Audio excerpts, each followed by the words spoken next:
ஓம் சாந்தி. எல்லோரும் குஷியாக இருக்கிறீங்களா? சென்டர்களில் பலவிதமான சமஸ்கார மோதல் வரும். ஒன்று சரண்டர் பிரதர்ஸ் சிஸ்டர்ஸ்குள்ளேயே இருக்கும், அது ஒரு புகஞ்சிக்கிட்டே இருக்கும், வெளியில் ஓப்பனாக தெரியாட்டினாலும் அது இருக்கும். இது இல்லாமல் மற்றவர்கள் ஸ்டூடெண்ட்ஸ் போகிறாங்க இல்லையா, அவங்களுக்குள்ள பிரச்சனை வரும். அல்லது சரண்டர் பிரதர் அல்லது சிஸ்டருக்கும் ஸ்டூடெண்ட்ஸுக்கும் இடையில் சண்டை வரும். இது எல்லாமே பார்த்திங்கன்னா சேவை செய்யும்போது பயங்கரமாக வெடிக்க ஆரம்பிக்கும். ஸோ இந்த சண்டையை எனக்கு தெரிஞ்சு ஒரு சிஸ்டர் என்ன சொல்லியிருப்பாங்க அப்படின்னா, இது கல்யாணம் ஆகி போயிருந்தால் அந்த மாமியார் மருமகளுக்கு வர பிரச்சனை அல்லது அந்த மனைவி நாத்தனார் இந்த பிரச்சனை இருக்கு இல்லையா, இதே மாதிரி பிரச்சனை தான் சென்டர்லேயும் நடக்குது. அதே சமஸ்காரம் தான் இங்கேயும் தொடருது. ஏற்கனவே மாமியார் அங்கே இருக்கிறாங்க, மகன் மீது முழு கண்ட்ரோல் அன்பு எல்லாமே இருக்கிறத இன்னொருத்தி பகிர்ந்துக்க வர்றது அவங்களால தாங்கிக்க முடியாமல் தான் இந்த மாதிரி அவங்க நடந்துக்கிறாங்க, மாமியார் நடந்துக்கிறாங்கன்னுவாங்க இல்லையா. இதே விஷயம்தான் சென்டர்லேயும் நடக்குது அப்படின்னு சொல்லுவாங்க. சரி, அப்போ இதுக்கு தீர்வு என்ன அப்படின்னா, இது ரொம்ப அற்புதமாக பைபிள்லேயும் சரி மகாபாரதத்திலையும் சரி சொல்லப்பட்டிருக்கும். ஆனால் நம்ம அதை சென்டரில் நடக்கிற விஷயமாக பார்க்க மாட்டோம். ஏதோ லௌகீகத்தில் நடக்கிற மாதிரி காட்டுறதுனால நமக்கு தெரியாது. அது எல்லாமே சங்கமயுக வாழ்க்கையில் நடக்கிற விஷயங்கள் தான். பைபிள், குரான், ராமாயணம், மகாபாரதம் எல்லாமே.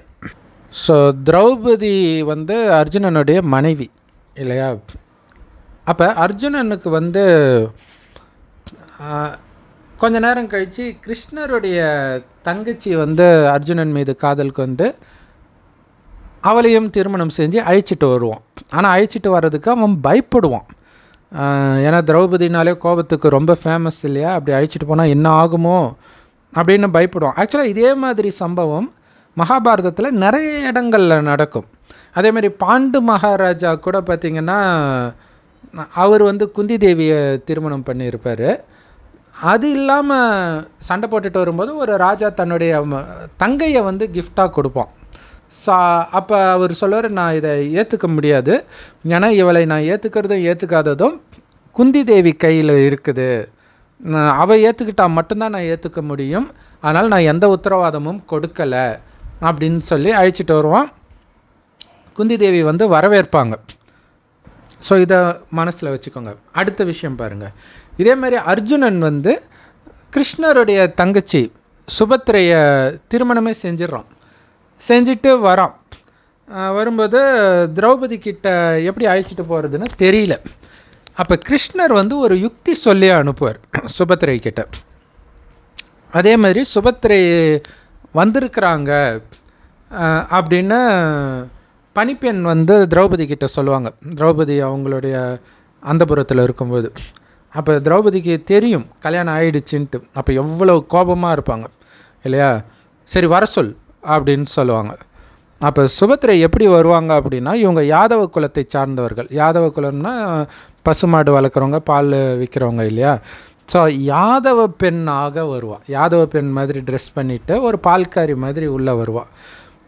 நான் உங்களுக்கு இங்கே உங்களுக்கு போட்டியாக வரலை, ராணியாக வரல, மாறாக உங்களுக்கு பணி செய்யும் பணிப்பெண்ணாக வந்திருக்கிறேன் அப்படின்ட்டு அவள் காலை அமுத்திக்கிட்டு பேசுவாள் சுபத்திரை. இதை பார்த்த உடனே திரௌபதி கிட்ட இருந்த கோபமெல்லாம் எங்கே தான் போச்சுன்னே தெரியாது. அப்படியே வாரி அணைச்சிட்டு, நீ என்னுடைய தங்கச்சி, உனக்கு எல்லாத்துலேயும் சம உரிமை இருக்குது அப்படின்னு சொல்லுவாள். அப்படி இல்லைன்னா உண்மையிலே இது என்ன இருக்கும், சக்கலத்தி சண்டையாக இருக்கும். இதுதான் சென்டரில் நடக்கிறது. யோசிச்சு பாருங்கள், சென்டரில் இருக்கிற ஒவ்வொருத்தரும் பாபாவுடைய மனைவி இல்லையா. ஸோ பாபாவுக்கு நிறைய மனைவி இருந்தாலும் அந்த சென்டரில் முதல் மனைவி தான் இன்சார்ஜ். அதுக்கு அடுத்த வர மனைவிகள் தான் வந்துக்கிட்டே இருக்கிறாங்க. ஆனால் நம்ம அவங்க இன்சார்ஜி, ஹெட்டு அப்படி மட்டும் பார்க்குறோம்.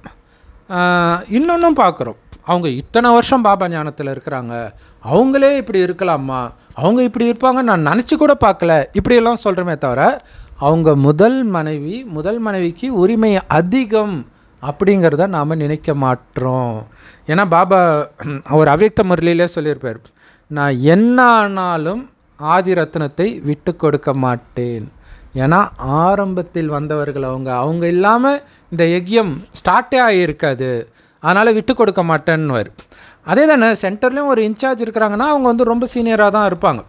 அவங்க இல்லாமல் அந்த சென்டரே நடந்திருக்காது. அப்போ எப்படி பாபா அவங்கள விட்டு கொடுப்பார், அவங்க எவ்வளவு குறைகள் இருந்தாலும்? ஸோ இதே விஷயம் பைபிள்லேயும் ஒரு இடத்துல சொல்லப்பட்டிருக்கும். ரொம்ப ஃபேமஸான சம்பவம் அது. அப்ராஹம் சொல்கிறோம் இல்லையா, அவருடைய மனைவிக்கு வந்து ரொம்ப நாளாக குழந்தையே இருக்காது, வயசே ஆகிடும். ஆனால் வாரிசு வேணுமேன்றதுக்காக அவளுடைய பணிப்பெண் சாராள், இப்ராஹிமுடைய மனைவி பேர் சாராளுடைய பணிப்பெண், எனக்கு இப்போ பேர் ஞாபகம் வரல, அந்த பணிப்பெண் மூலமாக குழந்தை பெற்றுக்கோங்க, நமக்கு ஒரு வாரிசு வேணும்னு சொன்னதுனால அந்த பணிப்பெண் மூலமாக ஒரு குழந்தை பிறக்கும். ஸோ அதுக்கப்புறம் இப்ராஹிமுக்கு 100 வயது ஆன பிறகு சாராளுக்கே ஒரு குழந்தை பிறக்கும். ஸோ அது கடவுளுடைய அற்புதம்ட்டு அப்படியே மகிமைப்படுவாங்க. அப்போ என்ன ஆகுது, சாராளுக்கு பிறக்கிற குழந்தை லேட்டாக தானே பிறக்குது, அப்போ தம்பி ஆகிடுறான். அப்போ அண்ணனோட, அதாவது வேலைக்காரிக்கு பிறந்த மகனோட சாராளுடைய மகன் விளையாடிட்டு இருக்கும்போது குழந்தைங்க வந்து கேலி எல்லாம் பண்ணுவாங்களே, அந்த மாதிரி கேலி பண்ணும்போது சாராளுக்கு கோபம் வந்துடும். ஒரு வேலைக்காரிக்கு பிறந்த பையன் என்னுடைய சொத்துக்கு வாரிசாகிறதா, முதல்ல அந்த வேலைக்காரியும் அந்த மகனையும் வீட்டை விட்டு விரட்டுங்க, எங்கேயாச்சும் போய் விட்டுட்டு வாங்க காட்டில் அப்படின்னு சொல்லுவா சாராள். ஸோ இது நமக்கு கேட்கும்போது எப்படி இருக்குது, ரொம்ப அநியாயமாக தானே இருக்குது. ஏன்னா அந்த பணிப்பெண் எதுவும் பண்ணல, அவள் பணிப்பெண்ணாக தான் இருக்கிறா. இந்த குழந்தைங்க விளையாடும்போது பண்ணதுக்கு என்ன பண்ண முடியும், அதுக்கு தாயும் புள்ளையும் தூக்கி விட்டுட்டு வர சொல்கிறாங்களேன்னு தானே தோணும். இதே வந்து இப்ராஹிமுக்கும் தோணுது. அப்போ கடவுள் சொல்கிறாரு, உன்னுடைய மனைவி சாராள் சொல்வதையே நீ செய் அப்படின்னு தான் சொல்கிறார். ஸோ அதே மாதிரி விட்டுட்டு வந்துடுறார். அதுக்கப்புறம் அவங்கள வந்து கடவுள் பார்த்துக்கிறார். ஸோ அது வேறு கதை. ஸோ இப்போ இங்கே முக்கியமான விஷயம் என்னென்னா, முதல் மனைவிக்கு முன்னுரிமை. இன்னைய வரைக்கும் மக்கள் வளர்ச்சியில் நடக்கிற அரசாங்க சட்டம் கூட அதான் சொல்லுது இல்லையா, முதல் மனைவிக்கு உரிமை. இப்போ அவன் வந்து 2வது திருமணம் பண்ணக்கூடாது இந்து சட்டப்படி. ஆனாலும் அதை முதல் மனைவி கேஸ் போட்டால் மட்டும்தான் செல்லும். அப்போ முதல் மனைவி சம்மதிக்கிறான்னு அர்த்தம். 2வது கேஸ் போடலை அப்படின்னா அப்போ மற்றவங்க அதில் தலையிட முடியாது அப்படின்னு இருக்கனால தான் நிறைய பிரபலங்கள்லாம் கூட 2 மனைவி 3 மனைவிலாம் கூட வச்சுருக்கிறாங்க. முஸ்லீம் சட்டத்தில் எத்தனை திருமணம் பண்ணாலுமே கூட பண்ணலான்னு அனுமதி இருந்தாலும் முதல் மனைவி சம்மதித்தால் மட்டுமே அப்படின்னு இருக்குது. முதல் மனைவி 2வது மனைவி 3வது மனைவியை போக சொன்னால் போயிடணும் அப்படின்னு இருக்குதான் இந்த குரானில் இந்த இப்ராஹிம் கதையில் வர மாதிரி. ஸோ பாண்டுவோடைய மனைவி குந்தி தேவி வந்து 2வது மனைவி மாதுரியை வரும்பொழுதே கட்டி அணைச்ச மாதிரி இருந்தால் சந்தோஷம். ஆனால் அது எல்லா இடத்துலையும் நடக்காது. அப்படியே நடந்தாலும் ஆரம்பத்தில் நடக்கும், போக போக வந்து வேறு மாதிரி மாற ஆரம்பிச்சிடுவாங்க. ஏன்னா நிறைய பேர் வந்து என்னை வந்து சாப்பிட்டியான்னு கூட இன்சார்ஜ் சிஸ்டர் கேட்கல இப்படிங்கிறத பெரிய கம்ப்ளைண்டாக சிஸ்டருங்களே சொல்லுவாங்க. அப்போ பிரதர்ஸை கேட்கவே தேவை, ஏன்னா எப்போவுமே சிஸ்டர்ஸுக்கு தான் முன்னுரிமை இருக்கும். இப்போ பிரதர்ஸ் வந்து அதை விட கவனிக்கவே மாட்டாங்க சுத்தமாருமே. ஆனால் இதை எதிர்பார்த்தால் சென்டரில் இருக்க முடியாது, சரண்டராகியும் இருக்க முடியாது. மற்றபடி ஸ்டூடெண்ட்டாக போகிறவங்க கூட பாரு, காசு அதிகமாக இருக்கிறவங்களுக்கு மட்டும் அவங்க கவனிக்கிறாங்க, நம்மளை கவனிக்கலை, சிஸ்டர்ஸ்க்கு மட்டும் முன்னுரிமை கொடுக்குறாங்க, அல்லது இந்த குமாருக்கு மட்டும் முன்னுரிமை தராங்க, இந்த மாதிரி பிரச்சனை இல்லாத சென்டரே இருக்காது. அல்லது புதுசாக ஒருத்தர் வந்த உடனே இவ்வளோ நாள் என்கிட்ட நல்லா பேசினவங்க இப்போ என்னை கைட்டி விட்டுட்டாங்க, இந்த மாதிரி பிரச்சனை இருந்துக்கிட்டே இருக்கும். உண்மையிலே இந்த அப்ராஹாமுடைய மனைவி சாராளுடைய வேலைக்காரிக்கு அந்த குழந்தை பிறகுது. அந்த வம்சத்தில் வருபவர் தான் நபி முஸ்லிம்ஸ் அப்படின்லாம் சொல்லுவாங்க. ஆனால் பைபிளில் தான் அது வேலைக்காரின்னு போட்டிருக்கும், குரானில் வேலைக்காரின்னு போட்டிருக்காது, 2வது மனைவின்னு தான் போட்டிருக்கும். ஸோ இது வந்து பைபிளில் குரானில் வித்தியாசமாக இருக்குது அப்படின்னு தோணும். ஆனால் உண்மை என்னென்னா 2வது மனைவி முதல் மனைவிக்கு வேலைக்காரியே. ஸோ இன்னும் கூட சில கலாச்சாரங்கள் அப்படி இருக்குது, மத ரீதியாகவே நிறைய திருமணம் பண்ணலாம். ஆனால் அவங்க அதுக்கு முன்னாடி இருந்த மூத்தவர்களுக்கு வேலைக்காரியே. ஸோ ஒரு குடும்பத்திலே நீங்கள் பாருங்களாம் இல்லையா, தாத்தாவுக்கு அவங்க பையன் வேலைக்காரங்க தான், அவங்களுக்கு அவங்க பையன் வேலைக்காரங்க தான். இப்போ தாத்தாவுக்கு பையன் மட்டும் இல்லை, பேரனும் வேலைக்காரன் தான். அந்த தாத்தாவை பார்த்துக்கிற பொறுப்பு இருக்குது அப்படின்னா வேலைக்காரன் தானே. உண்மையில் அடுத்த தலைமுறை கொள்ளு பேரன் வந்தாலும் அந்த தாத்தாவை பார்த்துக்கிறது அவனுடைய பொறுப்பு தான், வேலைக்காரன் தான். அந்த தாத்தா எப்படிப்பட்டவராக வேணாலும் இருக்கலாம் இல்லையா. இவங்க அப்பாவை வந்து வீட்டை விட்டு துரத்தி இருக்கலாம், 2-3 பொண்டாட்டி இருந்திருக்கலாம், ஒருத்தர் கல்யாணம் நடந்திருக்கலாம். எது நடந்தாலும் அவங்களை பார்த்துக்க வேண்டியது நம்முடைய கடமை தான். ஆனால் நம்ம மனசு அப்படி சொல்லாது. என்ன சொல்லும், அவன் எனக்கு எதுவும் பண்ணல, நான் எதுக்கு அவனுக்கு பண்ணணும். ஆனால் இது எல்லாமே பாவக்கணக்கில் வரும். இந்த மாதிரி நிறைய பாவத்தை சேர்த்துக்கிட்டதுனால தான் நம்ம இன்றைக்கி கஷ்டத்தை அனுபவிக்கிறோம். சரி, நம்ம இப்போ சென்டருக்கு வருவோம். ஏன்னா இந்த உலகியல் சட்டமெல்லாம் நம்ம சென்டரில் நம்ம பாபா குழந்தைங்க ஃபாலோ பண்ணுறதை வச்சு தான் நாளைக்கு உலகியல் சட்டமே வருதுன்னே பாபா சொல்கிறார். ஸோ அப்போ புதியதாக ஒரு சிஸ்டரோ பிரதரோ சரண்டராகி போகிறாங்க அப்படின்னா உண்மையிலே அதுக்கு முன்னாடி இருந்தவர்களுக்கு அவர்கள் வேலைக்காரர்களாக சேர்றாங்க அப்படின்ற மனோபாவனையோடு நீங்கள் போகணும். ஸோ அதனால தான் நீங்கள் டாக்டராக இருக்கலாம், இன்ஜினியராக இருக்கலாம், அங்கே போய் அவங்க எதுவுமே படிக்காமல் இருப்பாங்க. இன்சார்ஜ் சிஸ்டரோ பிரதரோ ரூமை க்ளீன் பண்ணுங்கன்னொடனே நிறைய பேருக்கு ஈகோ வந்துடும். என்னடா அது, நான் இவ்வளோ படிச்சிருக்கிறேன், அவன் வெறும் 10ஆம் கிளாஸ் கூட படிக்கலை, என்ன க்ளீன் பண்ண சொல்கிறானே. அப்போ அந்த தேக உணர்வு வருது இல்லையா. ஆனால் நாம் அங்கே வேலைக்காரர்களாக போயிருக்கிறோம் அப்படிங்கிறது ஞாபகம் இருந்தால். அதனால தான் முஸ்லீம்கள் வந்து அப்துல்லா அப்படின்ற வார்த்தை பயன்படுத்துவாங்க. அப்துல்லானா நான் அடிமை, அல்லாவுக்கு அடிமை. ஆனால் இங்கே நீ எல்லாருக்கும் அடிமையாக இருந்தால் தான் நீ அல்லாவுக்கு அடிமை இல்லையா. உனக்கு அகங்காரமே இல்லாமல் இருக்கணும், அதுதான் முக்கியமான விஷயம். ஸோ அதே மாதிரி இன்சார்ஜ் பிரதர் சிஸ்டர் இல்லாமல் கூட மற்ற பிரதர்ஸ் இருப்பாங்க இல்லையா, நமக்கு முன்னாடி வந்தவங்க, அவங்களுக்கு நாம் அடிமை தான், வேலைக்காரர்கள் தான். அவங்க படிக்காமல் இருக்கலாம். இன்னும் கேட்டிங்கன்னா அவங்கள விட நீங்கள் நல்லாவே ஞானம் சொல்லலாம், நல்லாவே சேவை செய்யலாம், நிறைய பேர் உங்களை புகழலாம்.